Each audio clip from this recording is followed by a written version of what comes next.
खुलुमबाय बेयो बड'लेण्ड इंखं टेलिभिजन दिनै 23 एप्रिल 2021 शुक्रबारखालि सानसेनि बरादखौ नोंथांमोननि खाथियाव लाबोदों आं सदानन्द दैमारिया।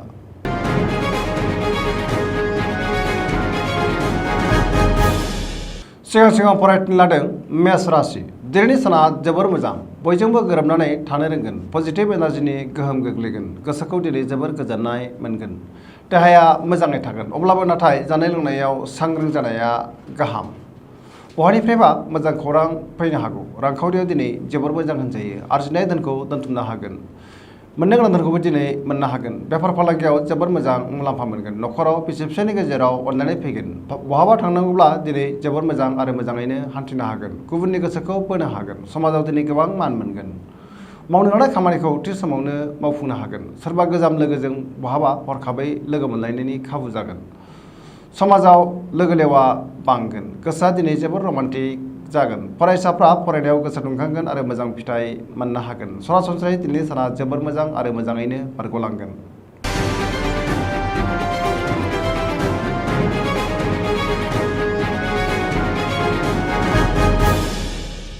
वृष राशि। दिनैनि साना बारा मोजां नङा। गोसोखौ जोबोर उसुखुथु मोनगोन। गुबुननि थाखाय नाङा फाङा खहा जानांनो हागौ। गोसोनि बोलोआ लोरबां जागोन। मावनो लानाय खामानिखौ थि समाव मावफुंनो हागोन। समाजाव अदेबानि मान मोनगोन। रांखावरियाव बारा मोजां नङा। नाङा फाङा खरसाया बांगोन। बेफार फालांगियाव मोजांद्राय नङा। बहाबा थांनांगौब्ला सांग्रां जानाया गाहाम। जाब्रबथायनि आसा दङ। न'खराव बिसि फिसायनि गेजेराव अनलायनाय फैगोन। देहाया दिनै बारा मोजां थानाय नङा। गोबां देहायारि जेंनायाव गोग्लैनांनो हागौ। गुबुननि हेफाजाब मोननाय नङा। गोसोखौ दिनै हारसिं आरो दरसि मोनगोन। लाइमोनफोरनि गोसोआ दिनै जोबोर लोरबां जागोन आरो आला खाला जागोन। गोसोनि साननायफोरा टेबोर नांगोन।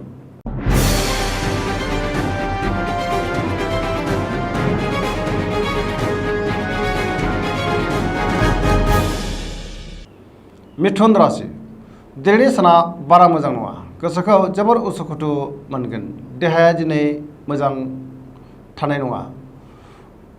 मावनो लानाय खामानिखौ थि समाव मावफुंनो गोब्राब जागोन। रांखावरियाव मोजां होनजायो, नाथाय खरसायाबो बांगोन। बेफार फालांगियाव मोजां मुलाम्फा मोनगोन। न'खराव अनलायनाय फैगोन। समाजाव मान मोनगोन। गोसोनि बोलोआ अदेबानि लोरबांबो जागोन। मावनो लानाय खामानिखौ थि समाव मावफुंनो गोब्राब जागोन। सेंग्रा सिख्लाफ्रा दिनै जोबोर रमान्टिक जागोन आरो गावबा गावनि गोसोनि साननायखौ फोरमायनो हागोन।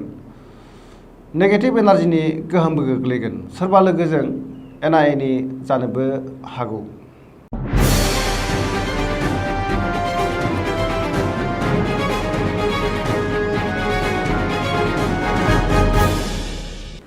कर्कट राशि। दिनैनि साना बारा मोजां नङा। गोसोखौ जोबोर गिलुं मोनगोन।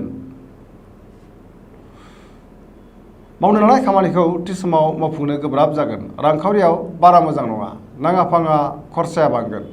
बेफार फालांगियाव मोजां मुलाम्फा मोननो हानाय नङा। देहाया दिनै मोजाङै थागोन। अब्लाबो नाथाय जानाय लोंनायाव सांग्रां जानाया गाहाम। गुबुननि हेफाजाब लानांगोन। न'खराव एना एनि फैनो हागौ। गोथों साननो रोंनाय नङा। नेगेटिभ एनार्जिनि गोहोम गोग्लैगोन। गोसोनि साननायफोरा देबर नांगोन। सोरनिबा सायाव गोबां रागा जोंफ्लांनो हागौ। गोसोखौ हमथानाया गाहाम। लाइमोनफोरनि गोसोआ दिनै जोबोर आला खाला जागोन।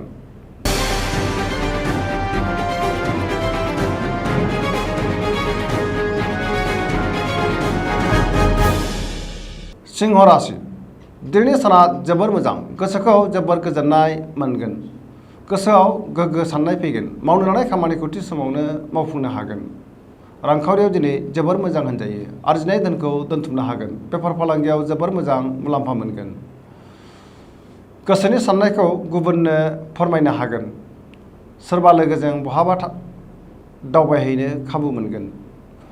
न'खराव बिसि फिसायनि गेजेराव अनलायनाय फैगोन। बिदा फंबायजों मोजां सोमोन्दो थागोन। लाइमोनफोरनि गोसोआ दिनै जोबोर रमान्टिक जागोन आरो गावबा गावनि गोसोनि साननायखौ फोरमायलायनोबो हागोन। फरायसाफ्रा फरायनायाव गोसो दुंखांगोन आरो मोजां फिथाइ मोनगोन। सरासनस्रायै दिनैनि साना जोबोर मोजां आरो मोजाङैनो बारग'लांगोन।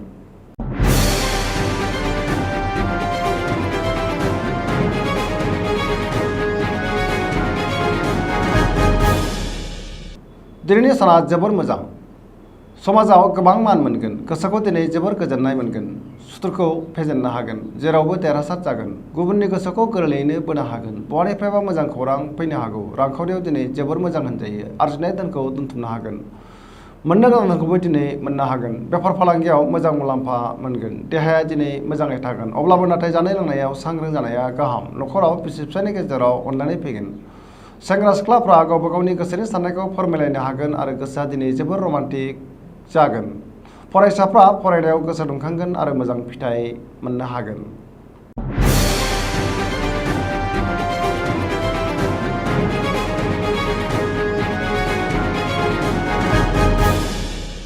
तुला राशि दिनैनि साना बारा मोजां नङा गोसोखौ जोबोर लोरबां मोनगोन गोसोआ दिनै गोजोननाय गैयै जागोन गोसोनि बोलोआ लोरबां जागोन गोसोनि साननायफोरा देबार नांगोन मावनो लानाय खामानिखौ थि समाव मावफुंनो गोब्राब जागोन देहाया दिनै मोजाङै थागोन अब्लाबो नाथाय जानाय लोंनायाव सांग्रां जानाया गाहाम रांखावरियाव बारा मोजां नङा नाङा फाङा खरसाया बांगोन मोननो गोनां धोनखौ दिनै मोननो गोब्राब जागोन न'खराव बिसि फिसायनि गेजेराव एना एनि फैनो हागौ समाजाव मान मोनगोन बेफार फालांगियाव मोजां मुलाम्फा मोननो हानाय नङा खहा जानायनि सम्भाबना दं सोरबा लोगोनि हेफाजाब लानांगोन समाजाव मानहानि जालांनोबो हागौ सांग्रां जानाया गाहाम लाइमोनफोरनि गोसोआ दिनै जोबोर लोरबां जागोन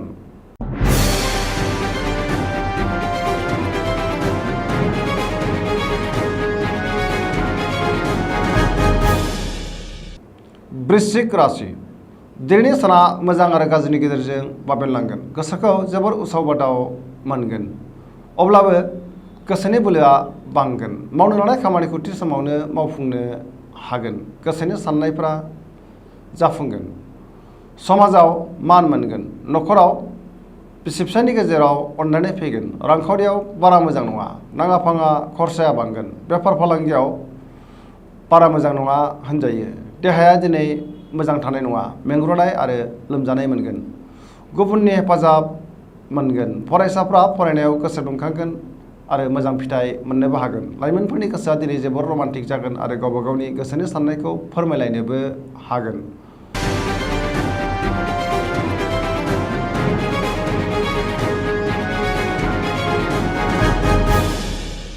धनु राशि दिनैनि साना जोबोर मोजां गोबां खामानिखौ मावफुंनो हागोन आरो गोसोखौ जोबोर गोजोननाय मोनगोन सिगांनि बबेबा आद्रा खामानिखौबो मावफुंनो हागोन गोसोआव बोलो बांगोन मावनो लानाय खामानिखौ थि समावनो मावफुंनो हानानै दिनै गोसोखौ बांसिन गोजोननाय मोनगोन गोसोनि साननायफोरा जाफुंगोन रांखावरियाव दिनै जोबोर मोजां होनजायो बेफार फालांगियाव जोबोर मोजां मुलाम्फा मोनगोन समाजाव मान मोनगोन देहाया दिनै मोजाङै थागोन न'खराव अनलायनाय फैगोन सेंग्रा सिख्लाफ्रा गोसोखौ जोबोर रमान्टिक मोनगोन फरायसाफ्रा फरायनायाव गोसो दुंखांगोन आरो मोजां फिथाइ मोननोबो हागोन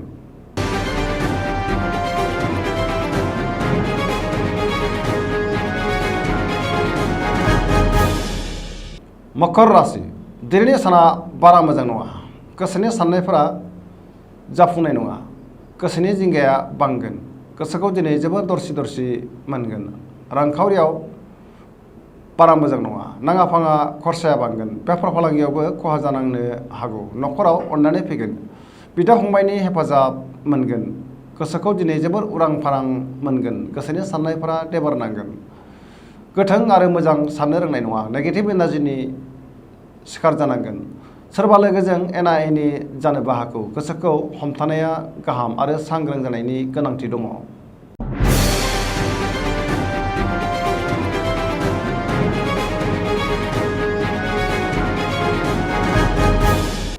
कुम्भ राशि दिनैनि साना जोबोर मोजां गोसोखौ जोबोर गोजोननाय मोनगोन मावनो लानाय खामानिखौ थि समावनो मावफुंनो हागोन बहानिफ्रायबा मोजां खौरां मोनगोन समाजाव दिनै गोबां मान मोनगोन गोबां मुंदांखा सुबुंजों लोगो मोनज्लायगोन रांखावरियाव दिनै जोबोर मोजां होनजायो आरजिनाय धोनखौ दोनथुमनो हागोन बेफार फालांगियाव जोबोर मोजां मुलाम्फा मोननोबो हागोन देहाया दिनै मोजाङै थागोन अब्लाबो नाथाय जानाय लोंनायाव सांग्रां जानाया गाहाम न'खराव बिसि फिसायनि गेजेराव अननानै फैगोन बिदा फंबायनि हेफाजाब मोनगोन गुबुननि हेफाजाब मोननो हागोन गोग्गो गोसोजों साननोब्ला मोजां मुलाम्फा मोननो हागौ न'खराव बिमा बिफानि अननाय आरो बोर मोननो हागोन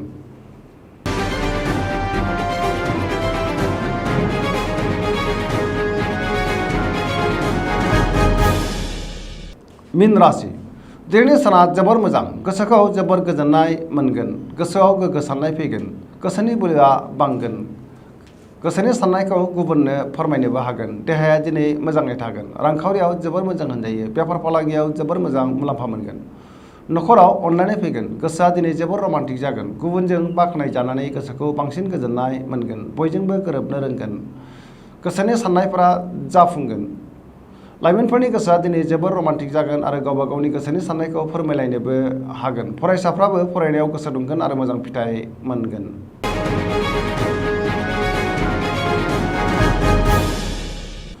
दिनैनि राशि फरायथिनाया एसेनोसै जोबनायाव बेखौनो खावलायो जाहाथे नोंथांमोना सानफ्रामबो जोंनि बे बड'लेण्ड इंखं टेलिभिजनखौ नायबाय थायो आरो साबस्क्राइब खालामो एसेनोसै गोजोन्थों।